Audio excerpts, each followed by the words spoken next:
શ્રી વલ્લભાધીશ કી જય, શ્રી ગુસાઈજી પરમ દયાલ કી જય, શ્યામ સુંદર શ્રી અમને મહારાણી કી જય, શ્રી હરિરાય મહાપ્રભુ કી જય, ગોકુલનાથ કી જય. આપણે ગોપી ગીત વિશે રસપાન કરીએ છીએ. એમાં આપણે 8મો શ્લોક ચાલે છે. કાલે આપણે કર્યું હતું એનાથી આગળ જઈશું. હવે કથા શ્રવણ કરવા માત્રથી જ મંગલકારી છે. માત્ર દોષ લેવાથી મંગલ કલ્યાણ થોડું જ થાય છે. આમ કહીને તમારે અમારા હૃદયનો તાપ સંતાપ કાયમ રાખવા છે ને. શ્રવણેન્દ્રિય દ્વારા કથામૃત પાન સર્વ રીતે મંગલમય છે. કૃષ્ણ કહે, તમારે કયા પ્રકારનું મંગલ જોઈએ છે? તો કહે છે કે કથા તો ભગવત સ્વરૂપિણી છે. અમારે એનું પાન કરીને ભગવત સ્વરૂપ થવું છે. ભગવાન ન મળે તો ભગવત સ્વરૂપ થવું શું ખોટું? એવા થઈશું તો કોઈક દિવસે તો અમારું શ્યામ મળશે ને. કથામૃત તો મહાત્મા મહાપુરુષો પાસે જ મળશે ને. તમારે એ શોધવા જવું પડશે. ગોપીઓ કહે છે, ના ના, કથામૃત તો સર્વ સ્થળે વ્યાપ્ત છે. ભગવાન સર્વવ્યાપી છે, તેમ ભગવત કથા પણ સર્વવ્યાપી છે. આમ ભગવત કથામૃતના ઐશ્વર્ય રૂપ 6 ગુણો બતાવ્યા પછી હવે ગોપીઓ કહે છે, ભુવિ ગુણંતી તે ભૂરિદા જના. સંસારમાં ભગવત કથા સંભળાવનાર જો મહાન દાતા ગણાય છે. આ સંબંધમાં વલ્લભાચાર્યજી કહે છે કે ભગવત કથા ભગવાનનું જ સ્વરૂપ છે. નામ, રૂપ, લીલા અને ધામ એ પરસ્પર અભિન્ન છે. કથાના રૂપમાં શ્રવણ માર્ગ દ્વારા ભક્તના હૃદયમાં ભગવાન પ્રવેશ કરે છે. એનાથી ભક્ત હૃદયમાં પ્રભુ પ્રેમનો ઉદય થાય છે. ભગવાન ભક્તના હૃદયમાં રહીને પોતાના જ પ્રેમાનંદનો આસ્વાદ લે છે. જેમ ભગવાન સચ્ચિદાનંદ રૂપ છે, તેમ તેમની કથા પણ સચ્ચિદાનંદ રૂપિણી છે જ. પરંતુ ભગવાન અને એમની કથામાં થોડું અંતર છે. ભગવાન અવતાર ધારણ કરીને પૃથ્વી પર આવે છે અને અવતાર કાર્ય પૂર્ણ કરી સ્વધામ પધારી જાય છે. પરંતુ એમની કથા તો ભક્તને આધીન થઈ જાય છે. જ્યારે પણ ઈચ્છા થાય ત્યારે કથા કહો, અગર શ્રવણ કરી લો. શ્રીમદ વલ્લભાચાર્યજીના આ કથન અનુસાર ભૂરિદા જના એટલે ભગવત કથા શ્રવણ કરાવનાર પણ સાક્ષાત ભગવત સ્વરૂપ જ કહેવાય છે. માટે જ સંસારમાં નિષ્કામ ભાવે ભગવત કથા સંભળાવનારને મહાન દાતા કહેવામાં આવે છે. કારણ કે અન્નદાન, વસ્ત્રદાન, વિદ્યાદાન વગેરે અનેક પ્રકારના દાન કરવા એ ધર્મ છે. એ ધર્મ પાલન હૃદય શુદ્ધ કરે છે. આવા દાન કરનાર એ દાનવીર કહેવાય છે, ધર્મવીર કહેવાય છે. પરંતુ સૌથી શ્રેષ્ઠ દાનવીર તો એ છે કે જે ભગવાનનું દાન કરે, ભગવાનને હૃદયમાં પધરાવી આપે, ભગવાનની હૃદયમાં પ્રતિષ્ઠા કરી આપે. એ મહાનમાં મહાન દાતા છે. ભગવત કથા તો સૌથી ઉદાર છે, કારણ કે એ શ્રોતાને ભગવાનનું જ દાન કરે છે. અને તે પણ તમારા પોતાના ઘરમાં અને તમારા હૃદય મંદિરમાં એ ભગવત રૂપી દાનની પ્રતિષ્ઠા કરી આપે છે. ભગવત કથામૃત પાન કરાવનારને શ્રેષ્ઠતમ દાતા કહેવામાં આવ્યા છે.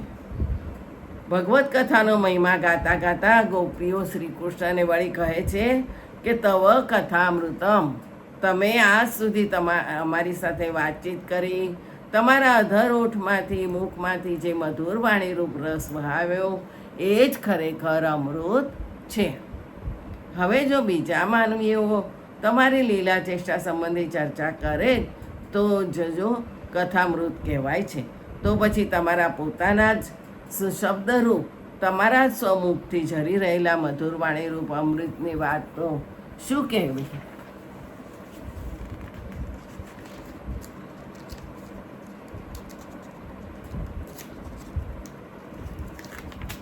કૃષ્ણ કથામૃત જ્યારે આટલો બધો મહિમા છે તો પછી તમે કોઈ સારા મહાત્મા પાસે કથા સાંભળ્યા જ કરો ને. ગોપી કહે, એમાં પણ અમારું ચિત્ત ચોટે એમ જ નથી, કારણ કે તમે અમારું ચિત્ત હરી લીધું છે.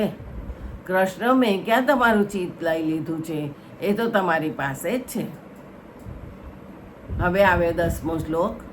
પ્રહસિતમ પ્રિય પ્રેમ વીક્ષણ વિહરણમ ચ તે ધ્યાનમંગલમ રહસી સંવિદો યારુદે સ્પૃશ કુહકનો મનક્ષોભયંતિ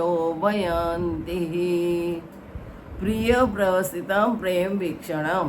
હે પ્રિય, તમારું હાસ્ય, તમારી પ્રેમભરી દ્રષ્ટિ, તમારી ક્રીડા વિહાર, તમારી સાથેની એકાંતની વાતો ખરેખર હૃદયસ્પર્શી છે. એનું ધ્યાન ધરવું એ મંગલકારી છે. પરંતુ હે કપટી, આજે એ બધાનું ચિંતન અમારું મન શુદ્ધ કરી નાખે છે, હચમચાવી મૂકે છે. આ શ્લોકમાં ગોપીઓ કૃષ્ણને પ્રિય કહીને સંબોધે છે. પ્રિય તો એને જ કહેવાય જેના માટે હૃદયમાં માત્ર પ્રેમ જ છે. અને પ્રેમ એકમાત્ર પ્રિય સાથે જ થઈ શકે છે. જ્ઞાન ચર્ચા મિત્ર અને દુશ્મન બંને સાથે થઈ શકે. જ્ઞાનની આપલે પણ બંને વચ્ચે થઈ શકે. પરંતુ પ્રેમ ચર્ચા, પ્રેમની આપલે તો માત્ર પ્રિય સાથે જ થઈ શકે. પ્રિય છે તેની સાથે દુઃખના પ્રસંગો ઉત્પન્ન થવાનો સંભવ જ નથી. પ્રિયના કોઈ કાર્યથી કદાચ દુઃખ થાય, પરંતુ પ્રિય પ્રત્યે કદી દ્વેષ થતો નથી. ખરેખર તો પ્રિય એ છે જેના દર્શનથી નેત્રો આનંદિત અને પ્રફુલ્લિત થાય છે, જેના સ્વર સાંભળતા કર્ણ માધુર્ય અનુભવે છે, જેની ગંધ માટે નાસિકાને રાગ ઉત્પન્ન થાય છે, જેના સ્પર્શી ત્વચા રોમાંચ અનુભવે છે, જેના સ્મરણથી ચિત્ત તૃપ્તિ પામે છે. પૂર્ણચંદ્રના દર્શનથી સમુદ્ર જેમ ભરતીની હિલોળ લે છે, તેમ જેને જેને જોઈને હૃદય આનંદ હિલોળ નાચી ઉઠે, અંગ અંગ પ્રસન્નતાની ખીલી ઉઠે, એ પ્રિય છે. પ્રિય દર્શને મન ઉત્સાહથી ઉભરાઈ જાય છે, ચરણ વધુ ચેતનવંત બને છે, હાથ અકથ્ય ભાવે ક્રિયાશીલ રહે છે, જેના કારણે હૃદયમાં પ્રીતિ, તૃપ્તિ અને જીવનમાં સુખનો અનુભવ થાય, એ પ્રિય છે. ગોપીઓ પ્રિય સંબોધનથી શ્રી કૃષ્ણને કહેવા માગે છે કે અમારા જીવનમાં જે કંઈ સૌખ્ય છે તે તમારા લીધે જ છે, પરંતુ અમારું મન આજે અશાંત છે. મૂળભૂત રીતે તો વિયોગ જ સૌના મન અશાંત બનાવે છે. સંસારમાં સૌના મન અશાંત જ હોય છે, પરંતુ એના કારણ જુદા જુદા હોય છે. કોઈને લોભ, કોઈને દ્વેષ કારણે અશાંત બને, તો કોઈને અશાંતિનું કારણ પ્રિય વિયોગ હોય છે. જો તમારે સાંસારિક વસ્તુ, સુંદર કપડાં, આકર્ષક દાગીના, મિષ્ટ ખોરાક, વાસણ કુસણ, બંગલો, મોટર ગાડી કે ધનને યા તો કોઈ માનવીને પ્રિય માનતા હો, તો એની પ્રાપ્તિ અને વિયોગ બંને સમયે લોભ અને દ્વેષ મનમાં ભરાઈ જાય છે અને મનને અશાંત બનાવી દે છે. જો તમે સાચી રીતે ભગવાનને પ્રિય માનતા હો, તો ભગવત દર્શનની આકાંક્ષા અને ભગવાનનો વિયોગ અશાંત બનાવી જ દે છે. પ્રભુ દર્શનમાં આકાંક્ષા અને પ્રભુ વિયોગમાં હોય છે એકમાત્ર પ્રિયનું સ્મરણ અને સ્મરણનો આનંદ. અર્થાત પ્રિય દર્શનની તૃષા પણ આનંદસભર હોય છે. પ્રિય પ્રત્યેનો પ્રેમ કે પ્રિય સ્મરણનો આનંદ જ્યારે ખંડિત થતો નથી. પ્રેમ સામાન્ય રીતે સંસાર અને સાંસારિક વસ્તુઓમાં લાગેલો હોય છે. એટલું જ નહીં, પણ ભજન, કીર્તન, સત્સંગ, જપ વગેરે પ્રસંગે પણ પ્રિય ભાવમાં પ્રભુ નહીં પરંતુ સંસાર હોય છે. આપણે ચાલીએ છીએ ભગવાનના માર્ગે, પરંતુ પ્રિય તરીકે સાથે સંસારને જ રાખીએ છીએ. જ્યાં સ્વાર્થ સિદ્ધ થવાની આશા હોય, ત્યાં પ્રિય સંબોધન પણ ફરતું રહે છે. સંસારને જ રાખીએ છીએ. જ્યાં સ્વાર્થ સિદ્ધ થવાની આશા હોય, ત્યાં પ્રિય સંબોધન પણ ફરતું રહે છે. પ્રિય પાત્ર પણ સમય અને સંજોગો પ્રમાણે પલટાતું રહે છે.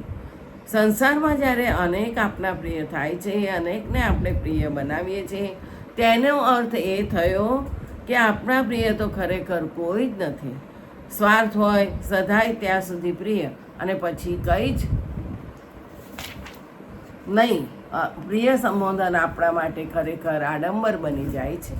આપણામાં આપણી પાસે જે વસ્તુ નથી તે બતાવવાનો આપણો બહારનો પ્રયાસ, એનું નામ આડંબર.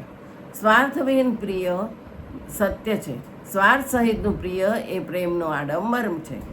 મનને જરા પૂછી જુઓ કે તમારું પ્રિય કોણ છે?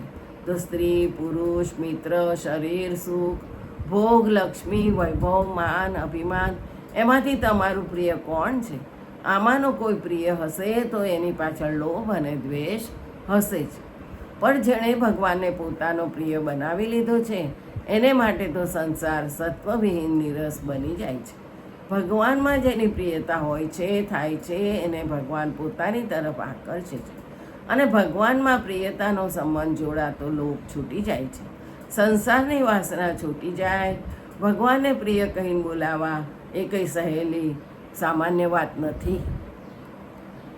એ તો છે અતૂટ શ્રદ્ધા, પ્રભુ પ્રત્યે અખંડ વિશ્વાસ, નિર્મળતા, સંસાર પ્રત્યેનો સાહજિક અભાવ, વિરાગ અને હૃદયમાં વહેતા અવિરત પ્રેમનો વિકારરૂપ કાંકરા કાંટા વિનાનો માર્ગ. તે જ ધૈર્યપૂર્વક છતાં સહજ ભાવે શ્રી કૃષ્ણને પ્રિય કહીને સંબોધે છે.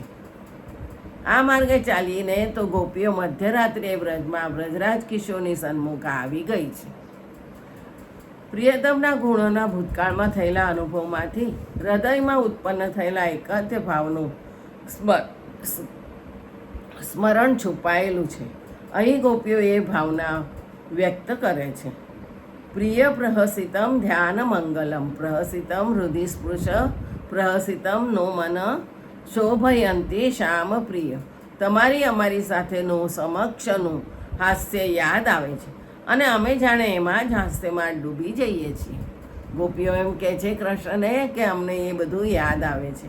આંખો બંધ કરીને બેઠા હોઈએ ત્યારે તમે જાણે નજર સામે હસો એવું લાગે છે. એનો એ અર્થ એમ થયો કે ધ્યાન માટે તમારું એ હાસ્ય મંગલકારી છે, પરંતુ આજે એ જ હાસ્યનું સ્મરણ અમારા હૃદયને સ્પર્શી જાય છે, વ્યાકુળ બનાવી જાય છે અને એ જ તમારા હાસ્યએ અમારું મન અશાંત બનાવી દીધું છે. શ્રી કૃષ્ણના પ્રહસિતમ હાસ્યમાં એવો તો શું પ્રભાવ હશે? હાસ્ય પણ ભિન્ન ભિન્ન પ્રકારનું હોય છે, જેમ કે સ્મિત, હસિત, વિહસિત, ઉપહસિત, પ્રહસિત, અતિહસિત અને અટ્ટહાસ્ય. હાસ્ય એ હૃદયનો ઉલ્લાસ અને આનંદ પ્રેરક બળ છે. પ્રહસિત એ વ્યંગ્યાત્મક વાણી, અગર અને ભાવ દ્વારા સામાન્ય હૃદયને આકર્ષણનું અનેરું બળ છે. તેમાંય શ્રી કૃષ્ણનું પ્રહસિત તો સામાના હૃદયને અદ્ભુત સામર્થ્યથી એની પાસેથી છીનવી લેવાની શક્તિ ધરાવે છે. વ્રતનો એક પ્રસંગ છે કે ગોપીએ દૂરથી શ્યામને આવતા જોયા. ગોપીને લાગ્યું કે આ નટખટ આવે છે, તે કંઈ ને કંઈ અટકચાળો કર્યા વિના રહે નહીં, એટલે ગોપી નીચું જોઈને કામે લાગી ગઈ. જાણે કામમાં જ તલ્લીન ના હોય એવી રીતે બેસી ગઈ. શ્રી કૃષ્ણ પાસે જઈને ઊભા રહ્યા, પણ ગોપીઓ નીચેથી ઊંચું ના જોયું. કૃષ્ણને લાગ્યું કે એ એમ નહીં બોલે, એટલે પોતે કમરેથી બંસરી કાઢી એમાંથી મધુર સ્વર રેલાવા માંડ્યો. છતાંય ગોપીઓ કૃષ્ણ સામે ન જોયું તે ન જ જોયું, પરંતુ કૃષ્ણ બંસરી બંધ કરી અને ગોપીની સામે ઊભા ઊભા એવું જોરથી ખડખડાટ હસવા માંડ્યું કે આખું વાતાવરણ અને દસે દિશાઓ હાસ્યથી જાણે ભરાઈ ગઈ. ગોપીનું હૈયું એના હાથ ન રહ્યું. એણે તરત ઊંચું જોયું. હાથમાં બંસરી મુખ નજીક ધારણ કરી રહેલા એ પ્રહસિતમ નટવર નાગરના નયનોથી નયનો મળતા જ પથ્થર પણ ડોલી ઉઠે. તો પછી કયો માનવી પોતાના હૈયાને વશ રાખી શકે, હાથમાં રાખી શકે? પ્રહસિતમ મુખ સામે જોઈને ગોપી તો પોતાનું ભાન ભૂલી ગઈ. કામ રહ્યું એને ઠેકાણે અને મન પ્રેમ મુગ્ધ અવસ્થામાં જ એના નેત્રો બંધ થઈ ગયા. ગોપી એ જ પ્રહસિત શ્રી કૃષ્ણની છબી પોતાના હૃદય મંદિરમાં નિરખવા લાગી. બહાર જે દર્શન ન કરી શકી, નયનોથી નયનો ન મિલાવી શકી, તે જ શ્યામની પ્રહસિત મૂર્તિ હૃદય મંદિરમાં અતૃપ્ત ભાવે નિરખવા લાગી. કૃષ્ણનું આવું પ્રહસિતમ ધ્યાન માટે મંગલકારી હોવા છતાં આજે ગોપીઓ કહે છે કે એ જ પ્રહસિતમ અમારા હૃદયને હચમચાવી મૂકે છે અને એ જ પ્રહસિતમ મનમાં ક્ષોભ ઉત્પન્ન કરે છે અને મનને અશાંત બનાવી દે છે. જ્યાં સુધી આંખો સામે દેખાય નહીં કૃષ્ણ, ત્યાર સુધી મન અશાંત જ રહેશે. એટલું જ નહીં, પરંતુ ગોપી કહે છે પ્રિય પ્રેમ વીક્ષણમ ધ્યાન મંગલમ, પ્રેમ વીક્ષણમ હૃદય સ્પૃશી, પ્રેમ વીક્ષણમ નો મન ક્ષોભયંતી. પ્રિય શ્યામ, તમારી પ્રેમભરી દ્રષ્ટિ યાદ આવે છે. એ દ્રષ્ટિ દ્વારા જાણે શક્તિપાત ન કરતા હોય તેમ અમે એ દ્રષ્ટિમાં જ જાણે ડૂબી જઈએ છીએ. તમારો એ પ્રેમભર્યો દ્રષ્ટિપાત ધ્યાન માટે મંગલકારી છે, પરંતુ એ જ દ્રષ્ટિપાતનું સ્મરણ અમારા હૃદયને વ્યાકુળ બનાવી જાય છે અને એ જ દ્રષ્ટિપાતને અમારું મન અશાંત બનાવી દીધું છે. પ્રેમ વીક્ષણમ, ભગવાનના નેત્રો પ્રેમપૂર્ણ ગણાય છે. અર્થાત ભગવાનની દ્રષ્ટિ પ્રેમપૂર્ણ હોય એ દ્રષ્ટિમાંથી પ્રેમની સતત વર્ષા વર્ષા કરે છે. જેને એ પ્રીતમનો પ્રેમભર્યો દ્રષ્ટિપાત એક વખત ઝીલવાનું સદભાગ્ય પ્રાપ્ત થાય છે તેને તો સાથે સાથે કૃષ્ણના પ્રહસિતમ એટલે હસતા મુખનું પણ દર્શન થાય છે. પછી શામની એ પ્રેમભરી દ્રષ્ટિવાળું હસતું મુખ કદી નજરમાંથી દૂર ખસતું નથી. જય શ્રી ગોખલેશ. બીજો આવતીકાલ.